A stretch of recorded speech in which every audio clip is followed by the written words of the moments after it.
So if you're looking for some lower carb vegan protein options, then keep watching.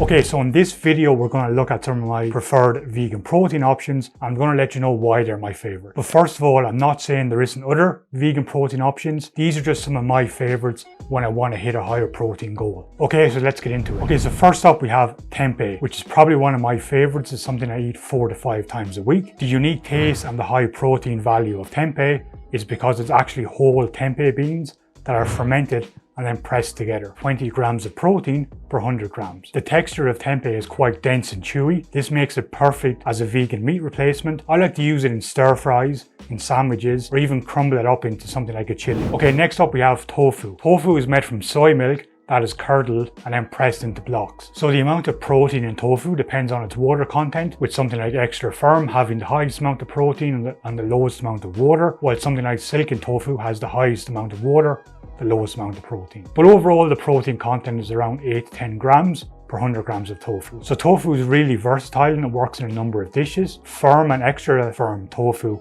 works best when you roast it or use it in something like a stir fry fried. Then with a medium firm tofu, that works pretty well whether you want to crumble it or use it in like a tofu scramble. Then finally we have silken tofu, which is my personal favorite.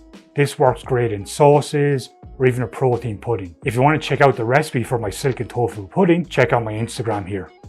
Okay, next up we have seitan, which can be considered a lean vegan protein source because it has very low amounts of fats and carbs. Seitan is made from vital wheat gluten, which is essentially wheat protein. The protein is then mixed with water and spices, and you can either boil or bake it. The resulting texture is quite stretchy and chewy, making it an ideal meat replacement as well. So because the flour is so high in protein, seitan comes in around 25 grams per 100 grams of prepared seitan. With seitan, you can make it at home just using the flour and combining it with water and spices, or you can buy it pre-packaged in a supermarket. I tend to prefer making it at home so you can control the ingredients in there. Because of its chewy texture, you can use it in anything where you need a meat replacement, stir fries, curries. You can prepare it into burgers. There's tons of different options. Okay, and finally we've got TVP, which is textured vegetable protein. This can be made from any plant protein, but is most commonly made with soy or pea protein. Basically, the protein is heated and pushed through an extruder. This gives it a different shape. So from this, you can get TVP in lots of different shapes, from very small pieces up to larger chunks. Because the only ingredient is protein, this obviously makes it very high in plant protein. So because of this, TVP has around 25 grams of protein per 100 grams prepared. So my favorite ways to use it are added to oats or added to chilies or bolognese. Let me know your favorite in the comments and hit subscribe for me.